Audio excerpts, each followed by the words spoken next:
Good morning, everyone, and welcome to the Propane Autogas Answers virtual event co-hosted by South Shore Clean Cities and Wisconsin Clean Cities. My name is Kelly Verbeck, Program Specialist of Wisconsin Clean Cities, and I will be serving as moderator for today's event. On behalf of Wisconsin Clean Cities and South Shore Clean Cities, we'd like to extend a special thank you to our sponsor, the Propane and Education Research Council. Thank you, PERC, for all that you do to support the Clean Cities mission year after year. And attendees, thank you for joining us today. As you can see from the agenda, we have a great lineup and event planned for you today. South Shore Clean Cities and Wisconsin Clean Cities are excited to share with you a great lineup of propane autogas industry leaders from across the country. Following today's presentations, we will be hosting a live Q&A session, so make sure to type your questions into either the chat or the questions box, and we will try and get to as many as we can.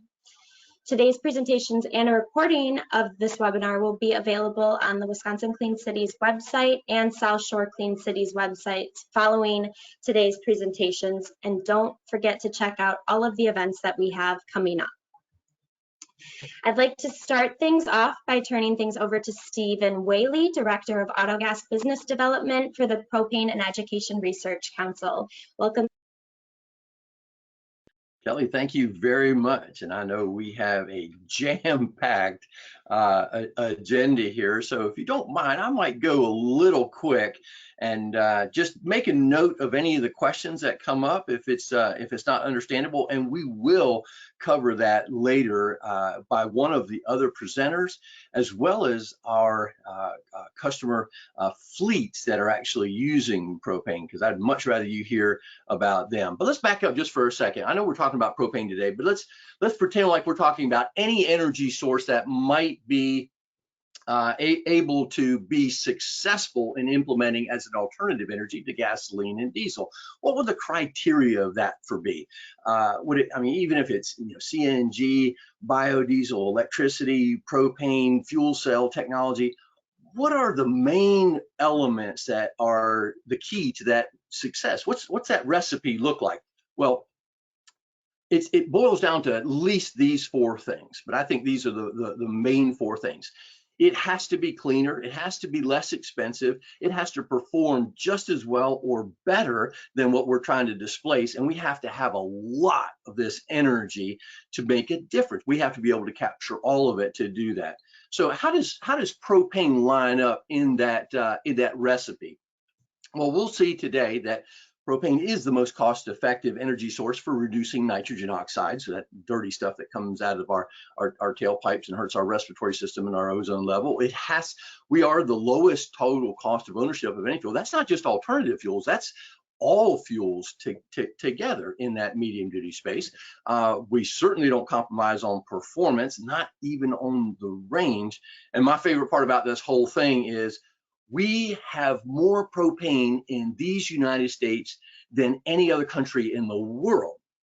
As a matter of fact, we only use about 9 billion of the 28 billion, and we're exporting nearly 20 billion gallons of this precious clean energy every year. And with the help of you and in Indiana and Wisconsin, we can divert more of this exported energy into our transportation sector. So what is this, Brad? I mean, we all are familiar with the propane that's on our back deck we use in our grill cylinders to cook our steaks and hot dogs and hamburgers and whatnot, and so clean we let it touch our food. Well, it is a very low carbon, very high hydrogen rich fuel, which makes it great for heating in our homes, agriculture. Matt's going to talk about off-road and forklifts and commercial mowers, but it comes from two sources. We have our organic source that we use, and that's where we get most of our propane from when we're extracting all of that natural gases, methane and butane and propane and ethane. All of those, we bring them out of our own soil here, and we use them and segregate them. And we also have man-made sources, renewable. We're going to talk about it at the very end. But what I want to make sure that everybody notes here is in both sources, they are non-toxic. We cannot contaminate air, soil, or water from a tank that's even buried underground.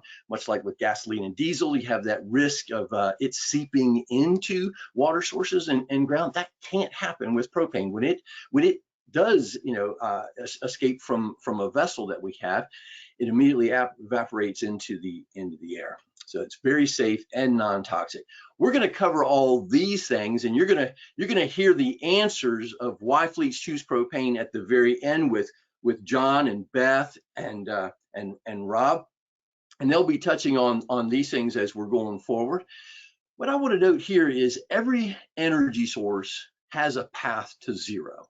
All of the energy sources that we're looking at, and I want to applaud Clean Cities for having that, fuel neutral position that they take, and allow everyone to see all the advantages and the sweet spots that you have for a particular energy source. Well, propane's path to zero is kind of like this. We're on that path. We started by just not having the particulate matter to begin with in our fuel. I know some of the fleet managers and directors are going to be talking about the maintenance cost and particulate matter filters on diesels that are very expensive. We don't even have that. So because our fuel starts off so clean. So let's go to the next one. Nitrogen oxides. That's the big one. That's the one that does cause the respiratory illness, especially in our young children who are next to diesel tailpipes on school buses, and their height and that height of the, just not a good recipe right there. So nitrogen oxides, here's where we're at with propane.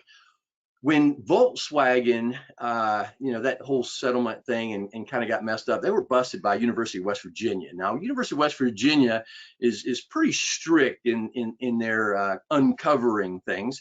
But one of the things that they also uncovered when they put mobile emission devices on the best-in-class clean diesel bus versus, our propane best-in-class ultra low NOx, and although both of them met EPA and CARB certifications, the propane bus, according to the University of West Virginia, was 96% cleaner than that clean diesel. So we can get you almost to that path to zero.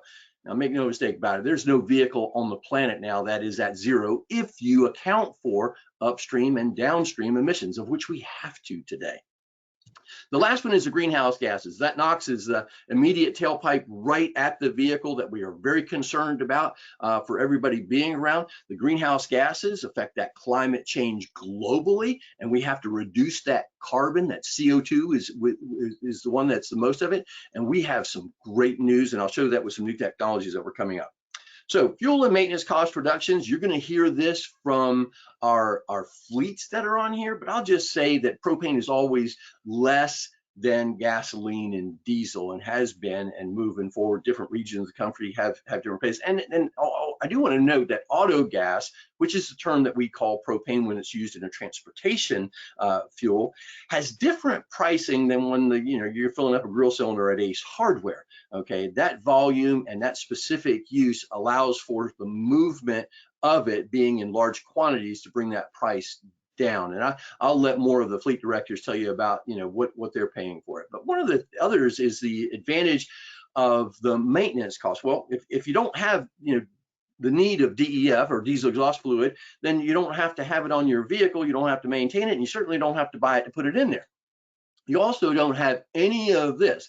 NOx sensors, EGR, particulate matter filters, none of that exists on a propane engine, so it makes it much less expensive to maintain. Now, these are all the components on that diesel engine that are required to meet the current standards of emission. Now, everybody should know that 2024, there's another high level of reduction in those emissions, and this number is going to go up to be able to meet that emission standard.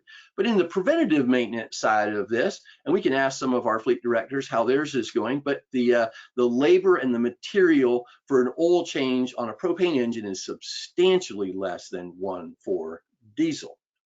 So what are we putting Autogas on these days? We have a variety of vehicle platforms and applications that we're doing this on, from first responders to package and delivery to utility vehicles.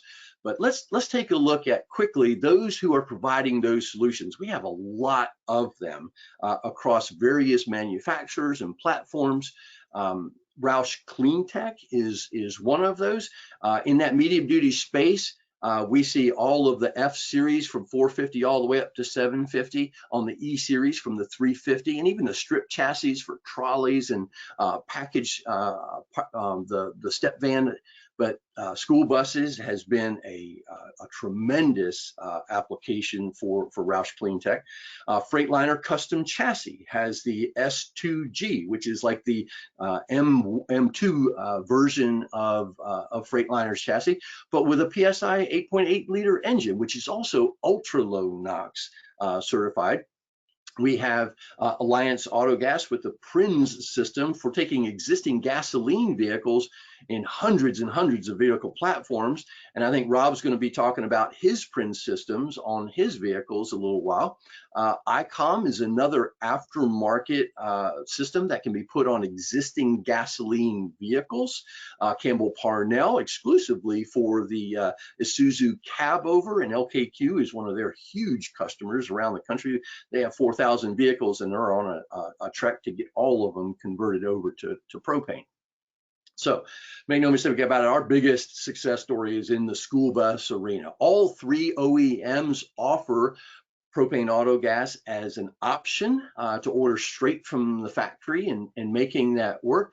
We have now over 22,000 school buses moving, over 1 million kids a day.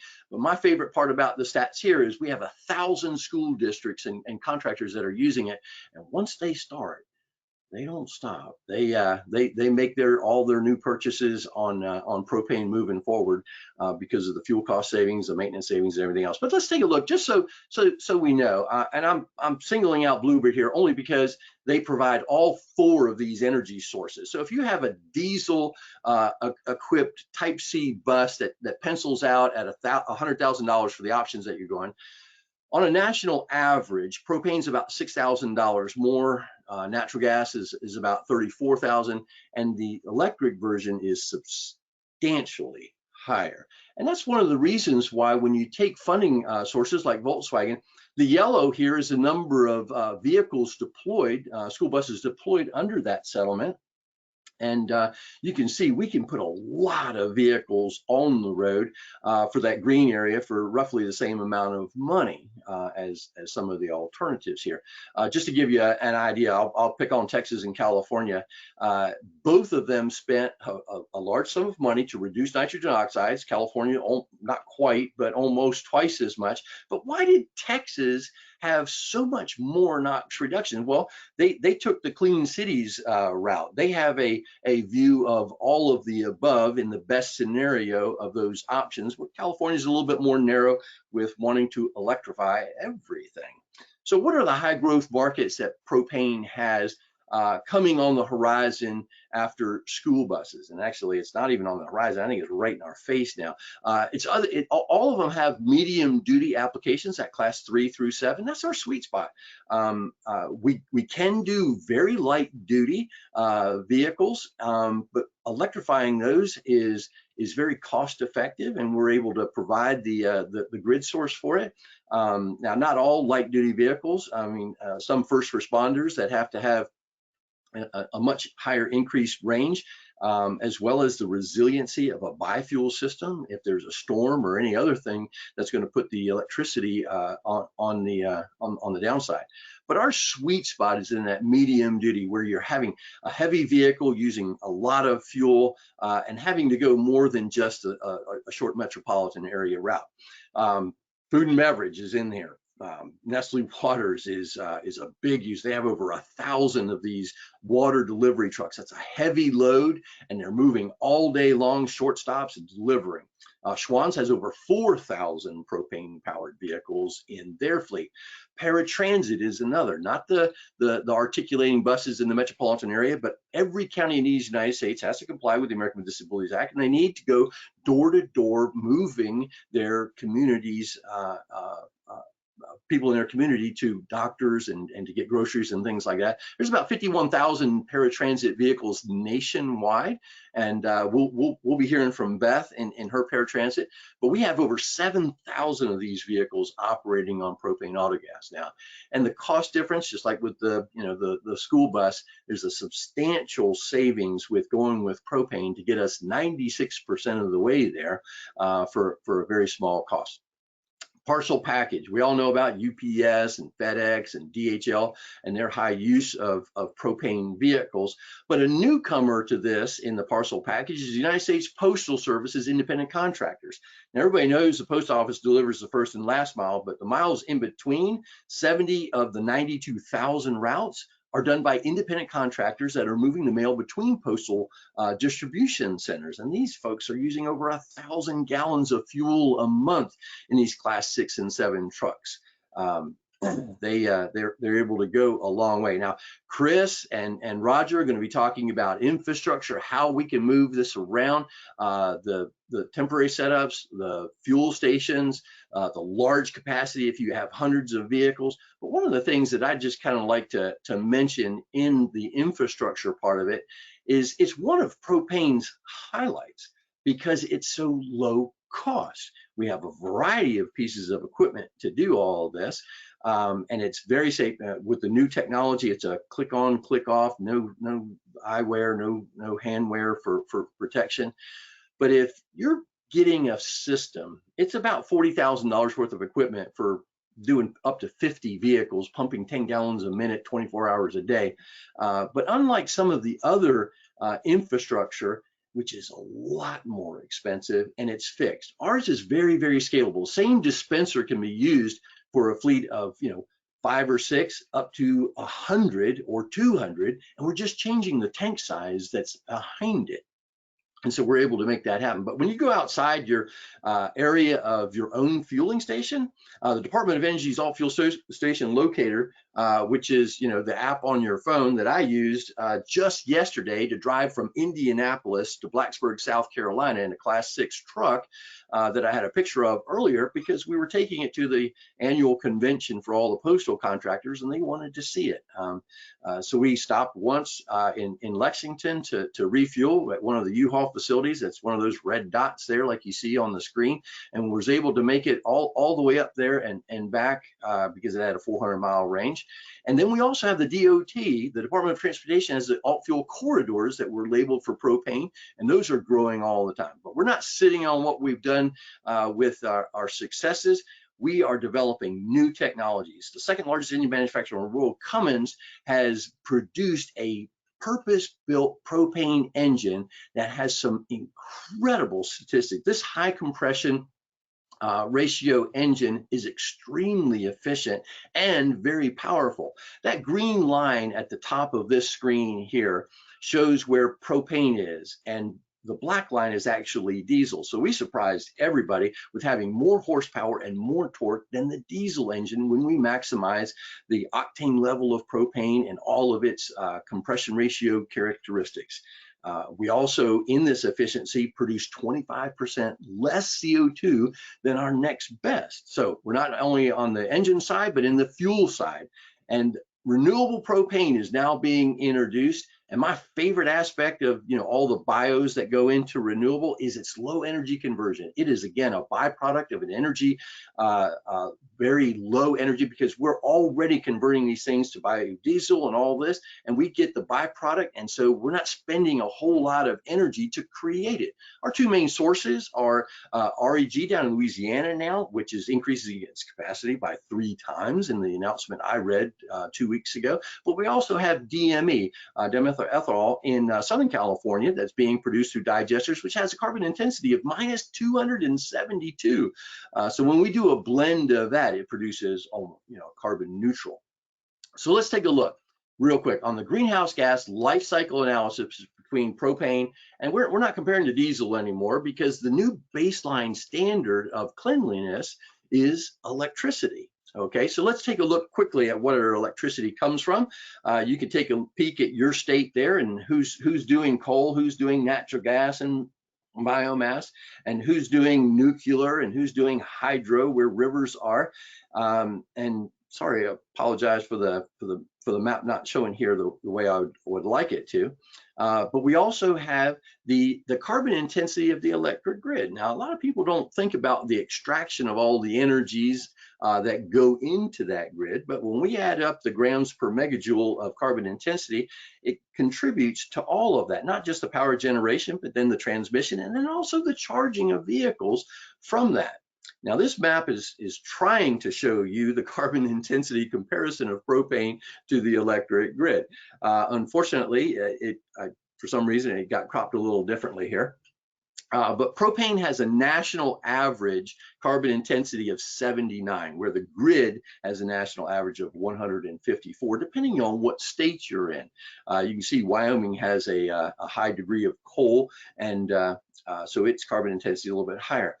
But this shows a comparison of one medium duty truck, one on EV and one on propane. And if you want to know the carbon metric tons of CO2 produced by those vehicles, this is the one that shows it. Let's just look at Wisconsin and Indiana. If I were to drive 200 miles a day for a year in a propane truck and 200 miles a day for a year in an EV truck, in Wisconsin, I would be 287 tons of CO2 less than the electric grid charged vehicle. And the same thing for Indiana, it's 432 tons of CO2 less. But if you wanted to go to renewable propane, and again, I apologize for this not showing up, it would even be substantially more reductions in that CO2. And so when we do our best blend of renewable propane, it gets really piling on here. But the electric grid is changing too. So thankfully, this image is showing up well. If we go project into the year 2035, the electric grid's goals are met with all renewable and sun and wind and solar. Propane still has a lower carbon intensity than the electric grid and the amount of CO2 produced on it. So it's not just a temporary fuel, we are the fuel of the future as well. We can look at the references for where the data comes from for making those calculations, but let me summarize with this. The benefits of propane and renewable propane, we have about a 15% incremental cost over gasoline diesel vehicles to make this work on a vehicle. It's a very low entry point to make that happen. And there's lots of advantages for moving into there because of that low cost capital. But not only that, on the payload and range, we can go 300, even in school buses, 400, or like me in that the truck that you see up here on the screen, I was able to go 400 miles on my fuel capacity. But we can turn on the air conditioner, we can turn on the heater, we can make all of those things happen, run PTOs without worrying about depleting the energy source too much. Talk about the emissions reductions. But here's one thing, I did one of these in California recently, and they asked me to calculate the NOx emissions. Now, an electric vehicle doesn't generate NOx on the vehicle, but the power generation has to, to charge that does. So they asked me to do a comparison, and the propane powered vehicle generates 0.44 grams of NOx per mile in the California grid area. But in the electric generation, it's actually 0.83 grams of NOx per mile, which is that bad stuff. So if you have any questions, Matt and Emma in the respective Indiana and Wisconsin Propane Gas Associations can help point you to the right folks who can help you, because propane Autogas is a little bit different in its infrastructure and setup, and they can help point you to the ones that are doing that. Please reach out to them. And also go to propane.com. We have a host of information in the various fleets, from paratransits to school buses to package and delivery. And my contact information is here, and I'll turn it back over to you, Kelly, to introduce our next presenter. Thanks, Steve, for sharing quite a bit of information with us in a short amount of time. I really appreciate that. Now I would like to go ahead and turn things over to our next speaker, Chris Ransom, National Account Manager for AmeriGas, who is going to discuss Autogas refueling infrastructure. South Shore Clean Cities and Wisconsin Clean Cities would like to thank AmeriGas for being a member of both coalitions. So whenever you're ready, Chris. Hi, good morning, everybody. Can you hear me all right, Kelly? Yep, you sound good. All right. Great, thanks. Now that you've been fully convinced in the last 24 minutes or over the last 24 minutes that the only thing I can do with my fleet now is to turn to propane, the next question you're just going to pop into your head is, well, where do I get it? I just saw a bunch of pictures and looks great. Looks like I can refuel this at my own place, but where do I get it? How do I get it? What's my delivery? And Steve touched on a lot of things, but we're going to go into a little more depth with each step of the way.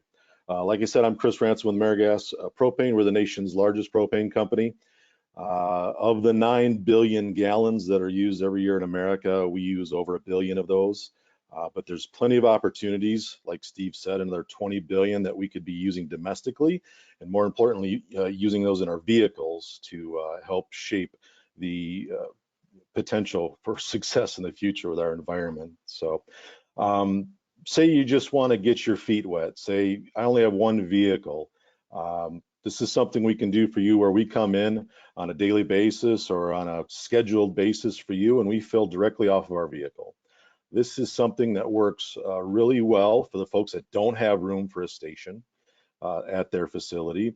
You can see here, this is a Nestle Waters truck that we go out every day and we fill, hundreds of these things.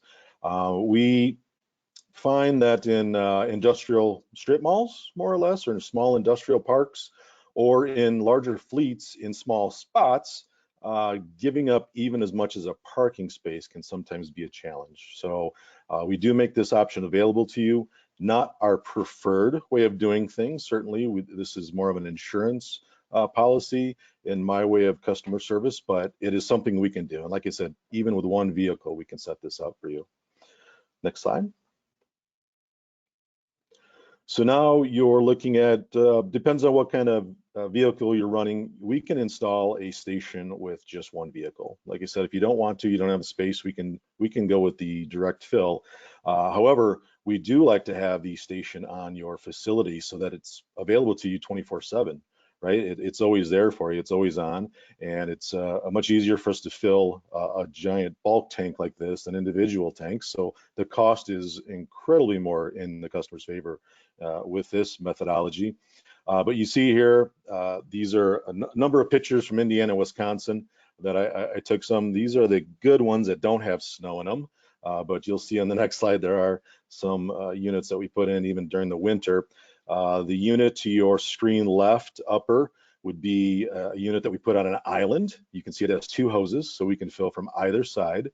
The unit here to your screen right is a double tanked unit where we only fill one vehicle at a time, but considerably more volume going through this facility. So we added 2 tanks.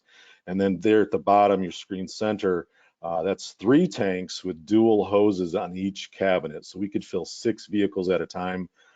Pretty nice setup there. And having your own facility qualifies you for the alt fuel tax here in America, which is 0.367 cents per gallon that you'll get back, whether you're a tax liable or a tax tax exempt. Either way, you do get a credit for your fuel that you're using when you pump it into your vehicle from your station that's on your property.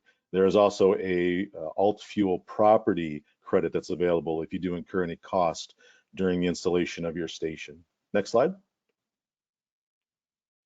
please. There you go, there's some snow. That's Wisconsin there, of course. And that was a tight, there on your screen left, that's a tight place, like I said, a small industrial strip mall of sorts. But we had a little bit of space near the dock and we were able to, put it in there safely and legally. Every time we install a station, we pull permits for you. We check with your authority having jurisdiction. We'll check in with your fire department so that they know that this station is in their backyard. And then we offer any training that they may need that helps them understand how best to deal with propane. We've never had that happen at one of our stations. There are multiple safety checks that are built into each one of these stations, 5 to 7, where we quarantine the fuel in the event of any kind of catastrophe that were to happen. But again, looking at the modularity of growing your fleet with propane, how easy it is just to add stations to one dispenser. Next slide. So now, you've been at this for a year or two. You see the the amazing savings that you're having on your cost per mile, your total cost of ownership projections are way down, and you decide to go full in. We can use the same dispenser cabinet and install a transport tank. Transport tank allows us to deliver 12 to 18,000 gallons at a time, and really lowers your cost of use. So you'll really start to see that return on investment when you get to this level of scalability. And we can add multiples of these tanks, 30,000 gallon tanks. We have them in Georgia right now. There's 18 of these on one particular property that are fueling a fleet. So again, start with one, get used to it, move on up to 5, 10, 15. You'll just keep saving money as you move up the realm of things. Next slide. And we are not what you might think of traditional propane, what you might see on a corner gas station, something that may look like it fell off a submarine someplace around World War II. We've adopted the newest technologies. And as a fleet director, I saw the results of this. This is what gets measured gets improved. And we can build a fuel management system right into your dispenser cabinet. We could do it as a standalone with like this Fuel Master Plus over here, or our units work with any number of fuel management technology that's out there. But we have noticed considerable performance improvements, driver performance on the smaller schools that didn't necessarily have budget for fuel management in the past, but because we're able to roll this into their equipment, they're seeing a gallon or more improvements in their driver's performance on the miles per gallon. So again, measure it and it gets improved. Next slide. More newer technology that we brought in from the rest of the world. In Europe or Australia, you drive into the petrol station and there'll be any number of fuels available to you: diesel, petrol, CNG, and of course Autogas. This nozzle that Steve had a couple slides of, again here on your screen left, it slides onto your orifice, you pull the trigger, and you begin fueling the vehicle. There's no twisting, which means there's no chance of cross-threading and potential leaks. Traditional fueling nozzles would release about 3 cc's of propane at the end of the fueling process. This new unit releases less than 0.3 cc's. It's very unlikely that you or your users will ever come in contact with propane when you're using it. If you do, something's happened. But in this case, you're going to get a little bit of a mist is going to pop out when you release that trigger, and then you hang it back up. Very simple. No gloves, no lab coats and face shields. We've really made the filling experience for the driver or filler very similar and actually easier and safer than gasoline and diesel. Screen center is the pump that we use. This is a high differential pump, we call it, that was brought in from Australia, some of the hotter temperatures in the world. So we know that this pump works under extreme conditions, whether it's in Denali National Park in Alaska, middle of nowhere, Nebraska, Alaska, or at the tip, down there in the Keys of Florida, and that weather that goes with that, middle of the desert, Phoenix. This pump produces that 10 to 15 gallon commercial pumping experience that you may be used to with your diesel pumps. So we wanted to mimic that, and again, keep your drivers safe, and they fill and they're back in their trucks doing their job. One of the last additions that we've seen in the last couple of years here, screen right, is a set of filters. And not that propane is inherently dirty coming out of the ground, but we call it HD5, which means it's 95% good old C3H8 pure propane, but it is stored in the ground and it is transferred in transports and vehicles that also transport it to plastic facilities. So we tend to see some heavy ends build up. There's a number of other things. More importantly for you, moisture. So we install 2 filter mechanisms on your system that keeps moisture from getting into your vehicles. We've just found that the new technology with the fuel injection in the propane vehicles, these filters eliminate, almost 100% of any potential particulates that might get into those fuel filters and injectors. Next slide. So again, you've decided to use propane. Where do I get it? Contact us, contact your local propane supplier. You want to make sure that safety and supply are at the heart of what that propane company does, and that they are willing to work with you from permit to commission. Like I said, we pull permits for just about every location, depending on the jurisdiction that we're working with.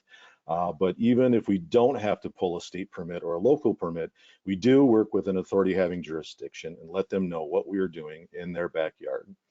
So we will gladly provide any of the project management that goes along with the installation, including the electrical connections that you're going to need, the crash bollards that are built to the National Fire Protection Code for dispensing propane. And if you have contractors that you want to work with, we will project manage it for you and them. And we provide all the documentation necessary to make this as smooth as possible. Most companies or public institutions don't have the wherewithal or the time bandwidth to handle this kind of project, so we take that on for you. And then in the end, we'll come in with your teams once the unit is ready for commissioning.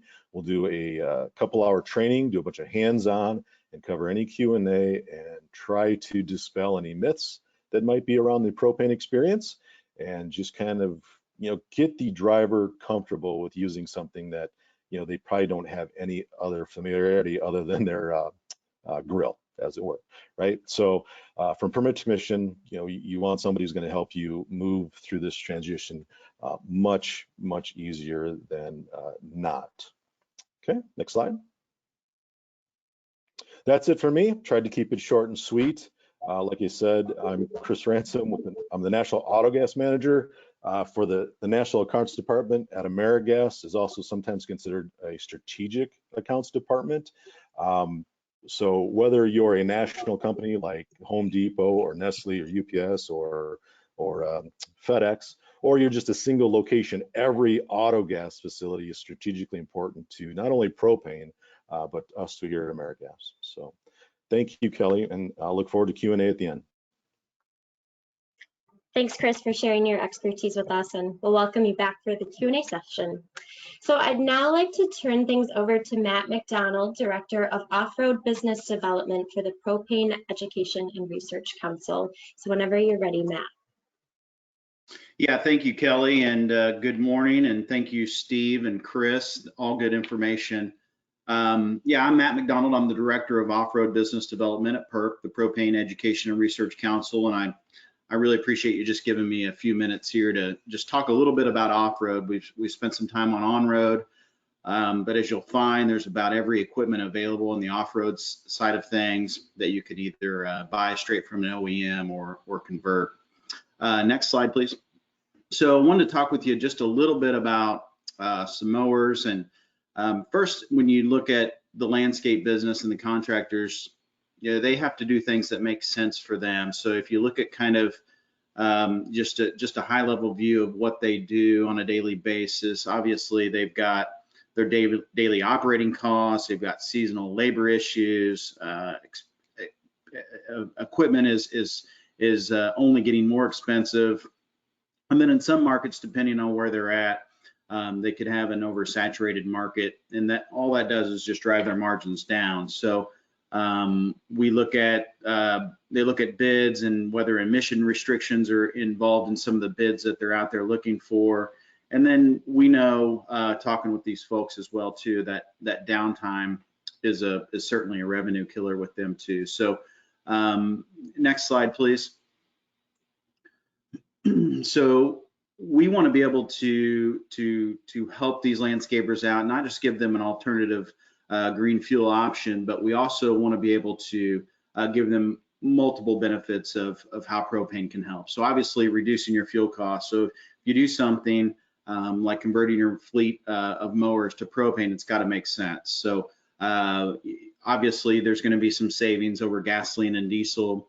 It's going to improve your emission profile, and these are important, right? And they only get more important as the years go by. And we're looking at, you know, quality of bids, right? More people are looking, hey, if you're going to mow my property, or you're going to mow my city, or you're going to mow my college campus, they're looking for lower emission options to do that. So we see landscapers looking more and more at the emission profile that they're operating at. And then ozone days, those can be a complete killer on being able to operate your daily business. Sometimes in some cities there could be up to 30 ozone action days, and those obviously bring productivity down. And then we also look at faster refueling. We believe propane is certainly a faster refueling option. It prevents you from going to the gas station. We'll talk a little bit more about that as I move on.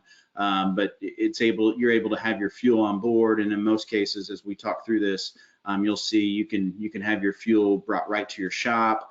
You can fill tanks yourself. There's plenty of options for that. So next slide, please. There. Steve showed this slide. I'll just touch on it real quick. It's over a long period of time, propane has remained dominant over gasoline and diesel as far as price goes. So it's easy to do the math. If you see there, it hovers about $1 below on cost per gallon. So it's easy to do the math, especially if you're a landscaper, or even a fleet vehicle, you can certainly do the math in your head pretty easy. Next slide, please. Reduced emissions. So Steve spent a good portion of his deck on this and talking through some of these things. They certainly matter. They don't only matter to the contractor, but they matter to the customer. It allows you to have a larger audience. It allows you to get into different types of bids. And then, we want to just really showcase how propane leveraged that low emission status, and you can certainly do that in your marketing efforts from a landscaping point of view, or even from an Autogas point of view. But I think this is a good slide to sort of reflect on, what the end user of their mowers is going through. You think about a landscaper standing on an upright mower all day long. They're standing over top of the engine. They've got exhaust fumes right in front of their face all day long. These are things that matter. And if you ever get a chance and you see a mower that's converted to propane, stop and talk to these folks, because it'll impress you on what they have to say. Not only are they not losing performance, they're saving money, and they're improving their quality of life as well too. They're not reeking of gasoline fumes. They're not standing over a high exhaust all day long. They're able to work longer hours, have fewer headaches. So all this stuff is important, and it surely is something you want to think about when you're talking about reduced emissions, is certainly the end user. So next slide, please. So increased refueling productivity. You think about your typical landscaper or a city or a college, if they're mowing in-house or whatever, they've got to have gasoline tanks available for these mowers. There is some downtime in going to sending your fleet to the gas station to refuel tanks of a morning or in the afternoon. And what we see, with folks that have converted their fleets to propane, the productivity goes up, right? So it's as simple as everybody's probably refueled a mower at one time. You grab the big red can, you dump it over, and then you say to yourself, hey, I sure hope I don't overfill this. And then before you know it, you're looking for a rag and trying to wipe gasoline and things away. Where propane, there's no issues with that. You take the empty tank, you put it to the side, you grab a full tank. It's just like replacing the tank on your grill. Next slide, please.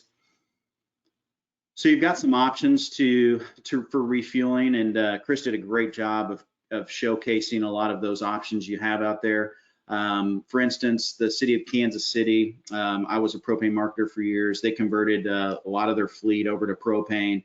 They had 4 different sites where they kept mowers. They were able to have on the left there, you see the cylinders. They were able to have cages. We installed cages at each one of their locations, and then the truck just on a daily basis goes through and replaces those cylinders, takes the empties, gives them full, and that works great, especially in an urban environment. And then if you get outside of that and you're in more of a rural area, this image on the right makes a lot of sense, because you can certainly fill your tanks right on site as well too. So next slide, please. if you've got a certain brand that you're married to in the landscaping business, there's options, right? There's just about every conversion imaginable for the mowers that are out there. So just wanted to highlight that. Next slide, please. If you go to propane.com, there's a lot of valuable information out there, certainly on our website, but there's a mower calculator that really shows you the cost savings by converting your mower, and it's a neat tool to mess around with when you're talking about converting fleets. Next slide, please.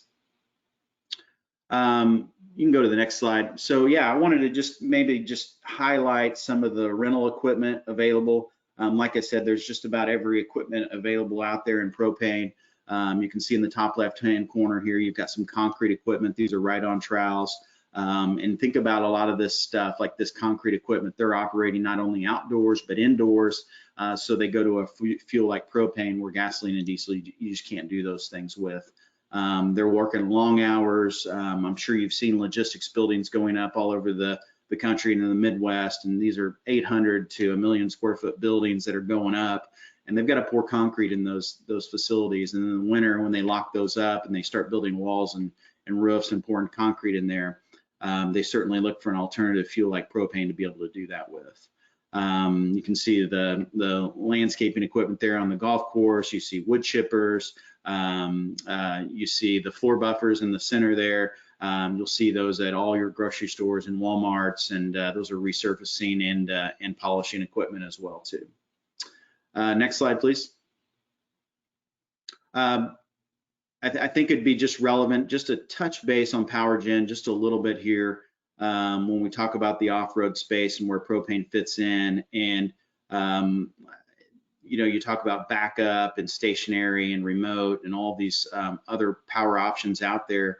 Propane has an option for every one of these, and obviously it's cleaner than diesel to run. It's more efficient. There's no weather cycle that really interrupts with propane. If you look at prime and backup power, you can also pair that with solar. We see that a lot because solar doesn't always give you all the full power that you're looking for, and you need a backup or even a prime application where you can get with propane. The remote side, you'll see those at cell towers. Also, you'll see those in cities with first responder towers or whatever it may be the case. Propane works good in remote locations as well too, because typically you don't have the infrastructure around for another option, and propane is certainly the option for these applications. You see it in mobile power. That may be your concerts, it may be a festival, it may be a construction site. You'll certainly see that. And then we see a lot of combined heat and power as well too as an option. And this is exciting technology where it gives you not only heat, hot water, and then it gives you some low wattage power as well too, all running off propane. If you need help finding equipment, obviously I would redirect you to propane.com, and tons of resources out there. Again, my name is Matt McDonald. I'm the Director of Off-Road Business Development at PERC. And if you ever have any questions, or search me out on LinkedIn or go to propane.com and find me, I think my contact was at the beginning, and I think that Kelly will share that information as well here at the end. So I appreciate your time, and thank you very much. Thank you, Matt, for your presentation, and thanks again to PERC for sponsoring the event. I would now like to go ahead and introduce our next speaker, Roger Hildreth, Energy Development Manager for Alcivia. Thank you, Roger, for being a Wisconsin Clean Cities member too.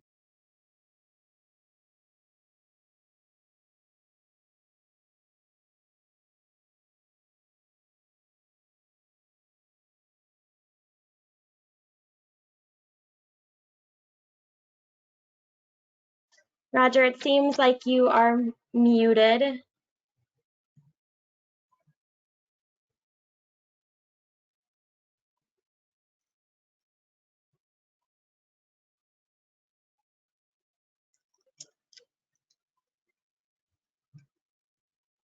Roger, I tried to unmute you. I'm not sure if it's working. We might need you to go ahead and call in if possible.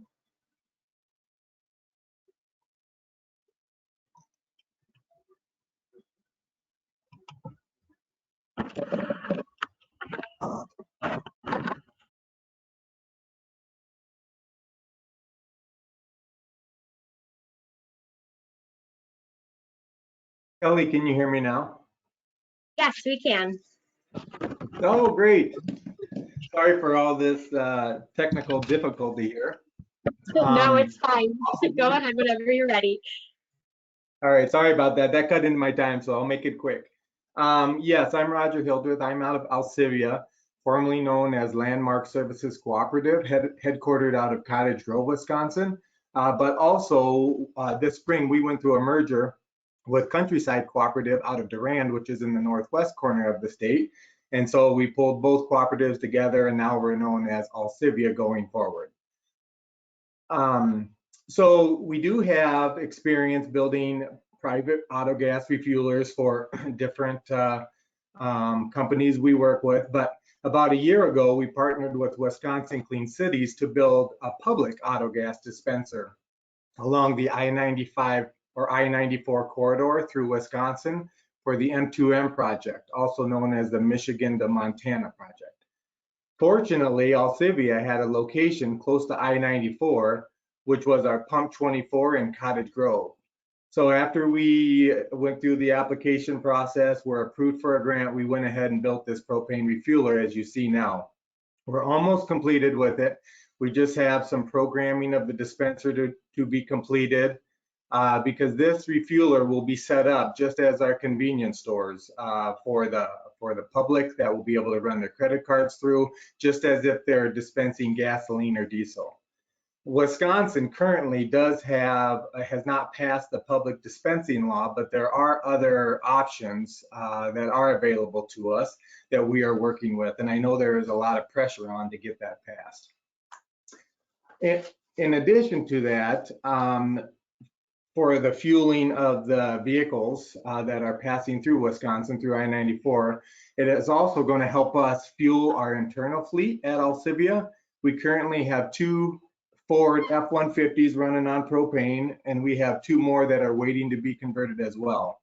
I do know that this has been successful for us, and it's a very economical and environmentally friendly way to run our fleet.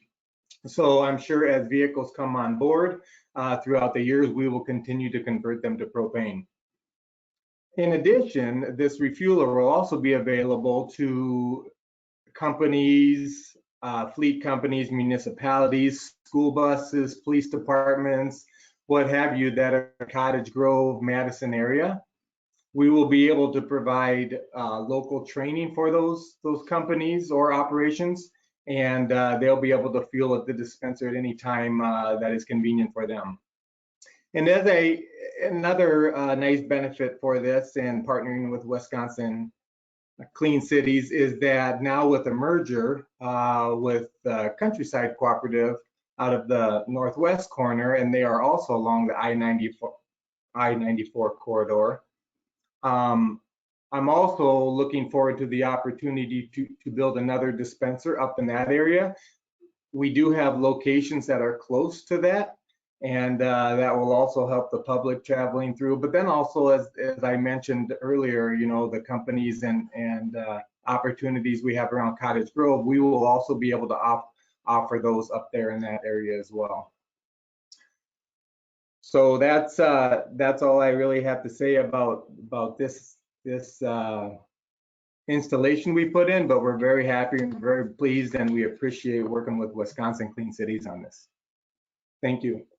Yeah, thank you, Roger, for sharing that with us today. So we've now reached the fleet experiences part of the program, where we'll hear from propane autogas leaders in Wisconsin and Indiana and have them share their firsthand experiences with us working with propane autogas in their fleets. So first up is Wisconsin Clean Cities member John Krett, and John is the transportation director for the school district of Arcadia. Welcome, John.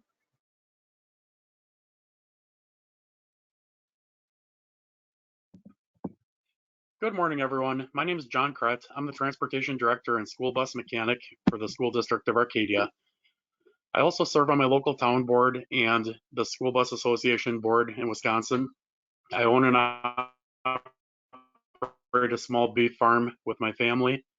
And if all that's not enough, now I'm a full-time college student again as well.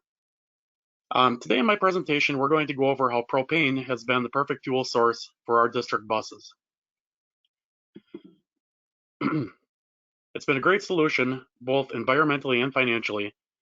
I consider myself a conservative Western Wisconsin man, but not only that, I also care about the future of the environment and our country. I have helped to facilitate one of the largest clean energy projects in my community. Propane can help meet both financial goals and environmental goals. With this fuel source, it's a win-win for everybody involved. Our district's clean energy project started in an unusual way. In 2007, from 2007 to 2012, we had purchased several of the newest clean diesel models that were out there. We were experiencing up to 70% downtime. There were weeks where I spent 2 to 3 days up at the dealership working with technicians trying to keep these units on the road, verifying complaints that the drivers were having, and just getting the things to operate so we could still transport students daily. Obviously, 70% downtime was unacceptable for the district, and the debacle couldn't continue. We turned to an alternative fuel source out of desperation more than for environmental or financial reasons initially. We tried propane, and after that first purchase, it was just amazing. The buses worked. Downtime was statistically nothing after our initial purchase. So we've continued on purchasing these things for the last almost decade now, and I have almost my whole fleet is propane. I still do have 2 or 3 clean diesel units out there, newer clean diesel units, but with the propanes, we experience very, very little emissions issues or components that fail compared to our diesel units. Our diesels, even the newest models, seem to have emissions issues annually, sometimes costing thousands of dollars to repair. How can spending a little bit of money upfront initially save you in the long run? Well, our cost per mile goes down drastically because of the lower cost of servicing and maintaining our units. Fuel economy is a little bit less with the LP compared to our diesels, but we are paying about 1/3 the price for fuel. And another great opportunity out there are the grants that are available. On our best year, we probably got nearly $70,000 in grant funds towards our project, and that's with only purchasing 3 buses per year. If you're a large fleet, you could multiply that many times over. We've noticed how drivers tend to prefer the propane units. They like being able to hear what's going on the bus most times. The children seem to talk a little bit quieter because they don't have to holler and talk over the loud diesel engine. Our students aren't breathing in all of the pollution coming out of the diesels. We're reducing almost all of our NOx gas along with other emissions. Some of our drivers and parents and community members have also brought up how they like seeing us transport students using an environmentally friendly manner compared to our old diesels chugging down the road, spewing out black smoke. In conclusion, I'd like to tell everybody or let everybody know that if you're looking to save money, save the environment, invest in propane. It's been a great source for us up in Western Wisconsin, and it could do the same for you. Thank you for taking the time out of your busy schedule and listening to me for the last few minutes. Thank you. Thanks, John, for sharing that information with us. Now I'm going to turn things over to South Shore Clean Cities member, Beth West, Transport Manager for the City of LaPorte Transport. Welcome, Beth. Thank you. Morning, everybody. As Kelly said, I'm Beth West. I'm the manager for LaPorte Transport. We're a city entity in the city of LaPorte, but we're also federally funded. Next slide, please. Who we are. We are a small community in Northwest Indiana. We have our current population is about 22,000 people. We're located in between South Bend and Chicago, just outside the lakeshore. Most of my drivers are part-time, but I do have there's 5 of us who are full-time, and I have 7 buses in my fleet, and we're a subrecipient of NERC, which is the Northwestern Indiana Regional Planning Commission. So it's a lot easier to say NERC. Next slide, please. We started as an actual transit system back in 1973. We were doing fixed routes and all our buses were fueled by unleaded. In 2013, the city decided that we needed to start being cleaner. So they started checking into getting propane buses for our fleet. As of today, we have 7 in our fleet. They are all propane. And last I knew, we're the only transit system in the state of Indiana that is running solely propane buses. We're now currently an on-demand service, which means you have to call us to get a ride. We do curb to curb. My budget is a little over $600,000. Of that, $300,000 is grant money that NERC helps me get from FTA and from NDOT. We're averaging about 2,600 customers a month, which actually is down because of COVID. It's about half. We're normally up in the 5,000s. Next slide, please. As you can see in the pictures on the left, we actually have a propane tank on site that not only our mechanic can use to fill our buses, our drivers will also fill. We're averaging a little over 1,200 miles per bus monthly, which is getting us about 23 miles per gallon. Currently, the last bill I got from the propane agency, we're paying $2.05 per gallon. The tank that is on site is a 1,000-gallon tank, and it is refilled once a week. Next slide, please. Reason that the city decided to go to propane was they were trying to make it a cleaner environment for the city. We also have electrical charging stations for those that have electric cars. I wasn't part of the process, but from what I was being told, it's better for the environment. It was cost effective. Their bills for their unleaded fuel for the buses were sky high. We're currently paying about $3,000 a month for our propane. The mechanic likes it because there's less breakdowns for our buses. All he really is having to do is the weekly and monthly maintenance on our buses to make sure that they don't break down. I've talked to my drivers that were here when they were running unleaded fuel, and they say they really can't tell a difference, but they do like driving the propane buses better. The driver that's pictured fueling the bus on the slide, he used to run commercial bus lines, and he likes driving the cutaways a lot better because he said it feels like driving a car, and he likes that better than the huge buses that he used to drive. Next slide, please. In the pictures, you'll see those are cutaways. I have, like I said, 7 of those in my fleet. They are all handicapped accessible.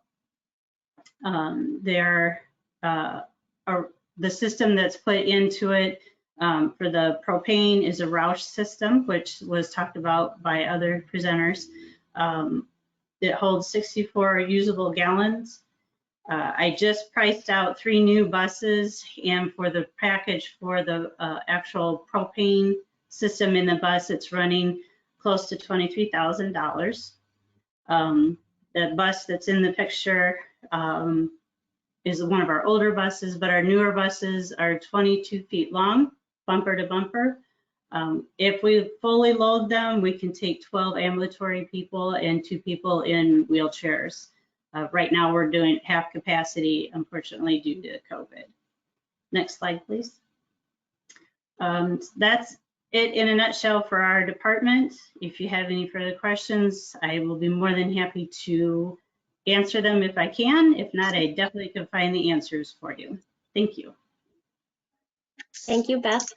I would now like to go ahead and introduce Wisconsin Clean Cities member Rob Arroyo, Director of Fleet Maintenance for Go Riteway Transportation Group. Welcome, Rob. Thank you, Kelly, and thank you to our presenters, Steve, Chris, Matt, Roger, John, and Beth. Great job. Tough act to follow. But yeah, I do want to talk about Go Riteway and some of the initiatives that we have taken on to improve our vehicles' emissions output. And so at Go Riteway, we have a fleet makeup of our school bus division, which we have 1,000 school buses. We also have a group that we have under our commercial services, and that incorporates our airport shuttles, which make up about 35 of our group. And we have 70 motor coaches, which are split up into our locations in Indiana, Michigan, and our Oak Creek, which is our headquarters, is where we house most of our commercial vehicles. We also have mini coaches, which are part of our campus shuttle vehicles. We have campus shuttle vehicles in that group that are about 20 operating today. And then what we refer to as our black car is our Yukons and sedans, which are part of our limo group. Next slide, please. So some of the initiatives that we have embraced are our fuel conservation policy, and what we have found that is a great tool, and we have a lot of resources to manage that. And what seems to work best is monitoring the any excess idling through GPS reporting. And that's been pretty neat to see the follow-up with that, because like with most things in management, we have a lot of information thrown at us, and really it comes down to what we do with that. And this is one of the neat things that that we have truly been great at managing. Once we get into our school season, that's really helpful. We also have some hybrid buses.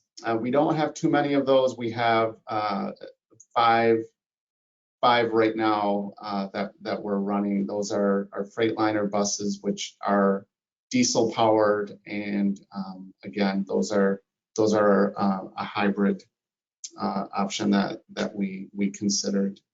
Our propane fueled vans are our airport shuttle, and as Steve touched on at the beginning of our presentation, those are Prince, which I will go into a little more detail, as that is a bi-fuel system that has worked out great for us. So I'll go into a little more detail on that in the next slide.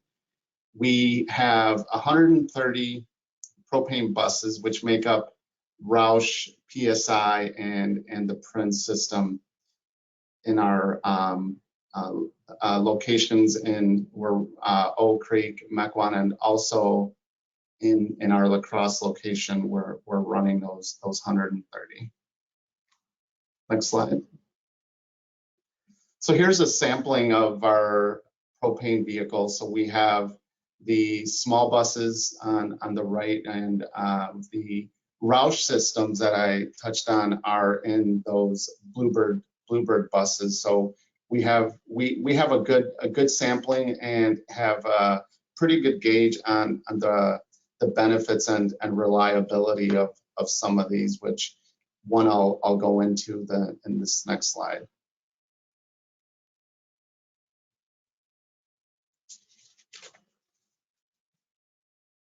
So what we took on was a project to convert our airport shuttle vans to a bi-fuel system. The Prince option that we went with, we realized that we gained flexibility in range because of the 16-gallon tank that we were installing as part of the Prince system. So they gave us a lot of flexibility. The system defaults to gas, so there's no relying on drivers to have to switch anything over. The system again defaults to the gas, and then there's 3 criteria that once those are met, it will switch over. And this what we found with this too is that there's less components to this system than others. Again, we have a pretty good sampling of the operation and reliability of others. So we have a system in this Prince that does not have a fuel pump. We found there was issues within our Roush, and it was usually related to the fuel pump. So this Prince system just runs off of the propane pressure. So that was an initial benefit that we realized. Next slide, please. So as a company, when we first looked at the propane project and what does that return on investment look like, and this is something that is going to really surprise some people, but we had an analysis and realized that 30% of our repair expenses were derived from the after treatment system in our diesels. So if you consider that one component alone, you realize that you quickly make up a average of $5,000 to $6,000 on the initial price of a full-size school bus. For example, you're paying that $5,000 to $6,000 more initially than the diesel. But again, 30% of our repair expenses were derived from that diesel after treatment system repairs, and so eliminating that was a big selling point for us. And the other thing to consider, and was touched on by previous presenters, was our tax credit averages a year are equivalent to about 40 cents a gallon, and the equivalent to the gallon. And in addition to that, you have for school bus work, we have an additional 25 cents. So again, that initial upcharge of the propane over the diesel that I mentioned, what I want to make clear there is the return on investment, that within even years 1 and 2, it's been pretty clear with our experience. So next slide, please, Kelly. So Chris did a good job of explaining some of this, but things to consider when we want to add a station in houses. Obviously, site preparations and site preparations with size. So there are vertical options, but that could help with limited space. And I believe it was Steve that touched on factoring in about a $40,000 per about a 50 vehicle operation as a gauge. So all that was weighed in, and the training requirements, we were able to have a few champions that would then be certified to do the in-house training and certification for our employees. So there is some time that'll be spent with that, but once these champions are in place, it's really seamless. Drivers certainly appreciate not having to throw on the big rubber gloves before fueling as they did with a diesel. Next slide, please. It's just an image of some of our existing tanks. And again, for those that are limited in space, there are other options, as I believe Chris touched on. There are mobile options, but those are very, very limited. Next slide, please. So some of the bumps in the road that we encountered were, you know, the fuel efficiency with propanes. It's an average of about 5 mpgs, but we did find that now there are larger tank options. So as you spec a vehicle, it's important to ask those questions. We did not initially realize that was an option, and therefore, you know, we have improved some of those concerns with drivers going further out and ensuring that we're checking that box for upgrade on a larger tank. Parts availability has also, that's something that we're living in just about anything today, but even prior to the recent issues with sourcing parts, is we found that some of the manufacturers were switching with suppliers, and so that made it a challenge at times. And outside dealers and shops have a limitation on the certified propane technician. So we've combated that by doing our own in-house training, as well as getting outside third-party training for us to be able to manage those repairs in-house. And as I've talked about already, is the fueling sites, but we combated that with again, going with the larger tanks, as I mentioned, and planning appropriately for those longer trips. So on some of the benefits that were touched on, but I'll underscore, is we see minimal cold start issues, and in our part of the country, it is, you know, it is something that we just absolutely see minimal issues in inclement weather.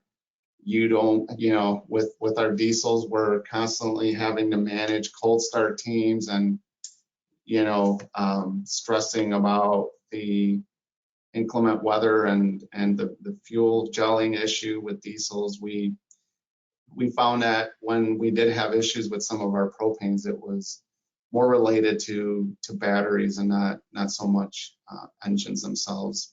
And they do warm up faster, so that'll help minimize your idle times, and of course minimize the time the drivers are having to prepare to get the vehicles on route. Steve had done a good job of going over the fuel savings, and we found that there's an approximate 50% savings over diesel, and approximately 33% versus the gas. And the potential tax savings that we have touched on earlier is obviously a big plus. We get again about a 40% return on our propane expenses. So again, I am Rob Arroyo, Director of Fleet for Go Riteway. My email is listed for any follow-up questions beyond this meeting. And Kelly, thank you for allowing me the time to present. Thank you. Yeah, thanks, Rob. I'd like to once again thank John, Beth, and Rob for sharing their personal experiences using propane autogas in their fleet operations. I would now like to turn things over to Lori Lissick, Executive Director of Wisconsin Clean Cities, and Ryan Lissick, Project Manager of South Shore Clean Cities, to give a Clean Cities overview and more information on how Clean Cities can help you in your organization. So take it away, Ryan. Thank you, Kelly. And as Kelly had mentioned, I'm Ryan Lissick, project manager of South Shore Clean Cities. South Shore Clean Cities and Wisconsin Clean Cities are nonprofit organizations and are two of the U.S. Department of Energy's more than 75 Clean Cities coalition. South Shore Clean Cities serves the entire state of Indiana, while Wisconsin Clean Cities serves the entire state of Wisconsin. The Clean Cities organizations support the nation's energy and economic security by building partnerships to advance affordable domestic transportation fuels, energy efficient mobility systems, and other fuel saving technologies and practice. Next slide.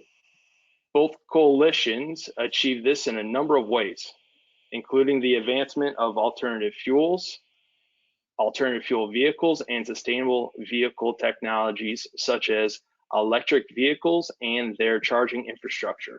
The efforts reduce the nation's dependence on imported oil, improve air quality, support local jobs, drive economic development, and promote improved quality of life. South Shore Clean Cities and Wisconsin Clean Cities live their missions through education and outreach, training, and project management, grant and funding acquisition, and the development of stakeholder partnerships.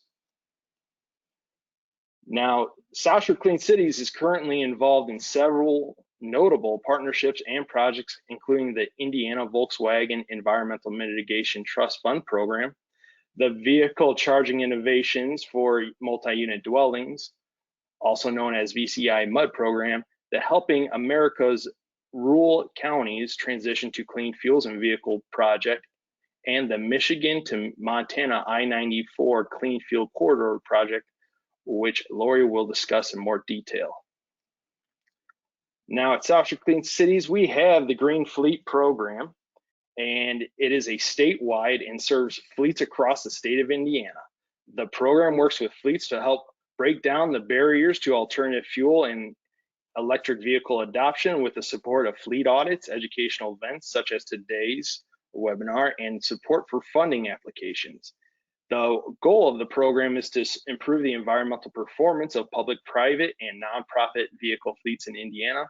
And currently we have over 170 municipal, county, school, and university member fleets to improve their overall performance in the Green Fleet program. Now I'm going to turn things over to Lori Lissick, who will provide more information on Wisconsin Clean Cities. Okay. Thanks, Ryan, and thank you everyone for the great presentations. Wisconsin Clean Cities is pleased to announce that we're currently a participant in more than 10 separate grant-funded projects, including the Safer 2 program. And as part of that program, Wisconsin Clean Cities is able to provide in-depth assessments, education, and outreach to local units of government to address resiliency and energy reliability. And then also to include the adoption of alternative fuels and fleets. Next slide. Wisconsin Clean Cities also manages the Wisconsin Smart Fleet program, which is similar to the South Shore Clean Cities Green Fleet program. Wisconsin Clean Cities can also assist fleets in looking to decrease their carbon footprint, increasing sustainability, save on transportation costs, meet individual economic goals, and make the world a better place for generations to come with our Wisconsin Smart Fleet 2.0 program. Fleets participating in this program go through a 3-step process with Wisconsin Clean Cities, which includes data gathering, fleet analysis, and recommendations and ratings. The report is intended to be used as a planning tool by the fleet manager and will outline suggested methods and strategies specific to each fleet to further reduce fuel costs, petroleum usage, and greenhouse gas emissions. The Smart Fleet program uses a points-based system and allows fleet to gain a higher rating based on their success. The more a fleet does to reduce their petroleum usage, the more points they can achieve. And if your organization is interested in becoming a Smart Fleet program partner, please reach out to our team. Next. And as Rob mentioned, we are also part of the M2M Wisconsin Clean Cities M2M program with South Shore Clean Cities. This program aims at filling gaps in alternative fueling and electric vehicle charging along in I-94 from Port Huron, Michigan to Billings, Montana. This program is an excellent complement to the Smart Fleet and Green Fleet programs and is helping to make life easier for fleets like yours to adopt more sustainable fuels and technologies. Please feel free to reach out to Wisconsin Clean Cities or South Shore Clean Cities to learn more about how you can get involved in this project and help us fill those gaps along I-94 and support the addition of vehicles and fueling opportunities. If you're interested in learning more about how South Shore Clean Cities or Wisconsin Clean Cities can help you maximize the benefits of these and other grant programs, please don't hesitate to contact our offices. We look forward to working with you to help drive Wisconsin forward. And I'll be turning it back over to Kelly now for our question and answers. Thank you, Lori. So speakers, I would like to welcome you back if you want to turn on your audio and your cameras. I know we only have about 5 minutes here, so we'll try and get as many questions in as possible. So I'll go ahead and get started with the first question, and anybody feel free to answer, whoever jumps in first. What do you recommend individuals and organizations do to help support propane adoption in our public fleets? Ask your neighbors, that are using it. They'll give you honest answers, and I think people would realize that it's definitely something that they should try. Kelly, I would add that depending on what your goals are, all of our fleet testimonials today talked about saving money, and that's clearly the case. But if your goals are sustainability, then doing the accurate comparison of your existing fuels to what propane can provide is a great way to show the leadership of your municipality, city, county, or state government all of the benefits. And when you get down to a cost per emission reduction, we've got a great calculation and a great result. I would add the squeaky wheel gets the grease. If you're not, bugging your school bus driver that's picking up your children, or if you're not involved with the PTA and talking with those folks there at those levels, or like you say, what can I do to get involved with, tell them what's going on, they're probably being spoon-fed or forced to make an electric-only decision on what's going on in their world. So the quicker we can get to them and show them some of this data that, that is not always the best choice, whether it's money or the environment you're talking about. Make sure that we're providing the right education to the right decision makers. We have a huge responsibility. 29% of the emissions in America is because of transportation. Everybody that's heard this today is now responsible for their part of that 29%. And we have to do something, guys. We have to do something. So yeah, be loud. Be as loud as electric's being. You heard today the proof's in the pudding, and we can definitely make a difference in your backyard. And then John, Beth, or Rob, I'm not sure if you want to field this question. Is safety or maintenance training required for drivers and maintenance staff? And can you maintain these vehicles in-house? We've had to do a little bit of training on the fueling side of it, but as far as working on them, we can work on them right in our shop. It's not like CNG where you have to have different lighting and evacuation put in and those type of things. Otherwise, yeah, it's pretty much just like a diesel or gasoline bus as far as operation. It's just the fueling's a little bit different. Sorry, I cut you off, Rob. Oh no, you mentioned some of the points I was going to touch on. Yeah, it's pretty much seamless to the driver. The one obvious benefit is in fueling and not having the the greasiness on their hands from the diesel. But outside of that, they do not have any noticeable differences for them. And the mechanics, yeah, there's minimal training that we had to, we just needed to make sure we check that box and ensure that we had our bases covered. But yeah, it wasn't anything too involved. We have a mechanic in-house also, and takes care of the fleet. All of our drivers are he teaches them when they first start, and then as you can see in the one picture I included, it's very easy for our drivers to fuel their own buses if they have to. Yeah, and for the mechanics, those are, you know, those are gas, engines more or less that are converted to propane fuel. We do have several more questions, but I know we're running short on time, so I'll end on this one. For any of you, what would you say to a fleet manager or transportation director who may be interested in exploring propane but isn't sure where to start? Call me. Go ahead, Chris. My information is provided. I'll be glad to walk you through this. It was mentioned multiple times that the average cost of a station is about $40,000. You don't have to cover that. We cover that in most cases. We can make this a zero out-of-pocket proposition for you. We'll even cover the differential cost between a propane vehicle and a gasoline or diesel equivalent. So again, it's a zero out-of-pocket proposition for the customer. Did we lose Kelly? Nope, sorry about that. Did anyone else have anything to add before we wrap things up? Steve, any last words of wisdom? Well, I want to say thank you again for allowing us to be a part of your educational program, for putting together such a great lineup of folks to present. Can't wait to work with you on the next project. So really appreciate your partnership along with all the other clean cities around the country, but especially you guys in Wisconsin and Indiana. Thank you very much. And let us know how we can help. Propane.com. Yeah, thank you, Kelly. A lot of great information. I made a lot of notes myself. Great presentations from all. Thank you.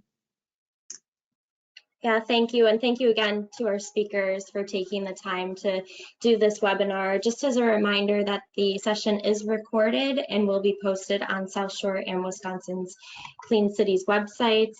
If you have additional questions that didn't get answered, please feel free to reach out to our speakers directly. Their contact information was attached on all of the individual presentations they had. If you haven't already registered, please join us at South Shore Clean Cities for our 9th annual Clean Cities Golf Outing on Tuesday, September 21st. And then also be sure to join Wisconsin Clean Cities on Wednesday, September 29th for our Future of Transportation Day at the Wisconsin State Capitol. Exhibit booths and sponsorship opportunities are available. Thank you once again for joining us. I hope you learned a lot. I know we did here. We hope you have a great rest of the day, and please reach out to us if you have any other questions. Thank you all so much. Thank you.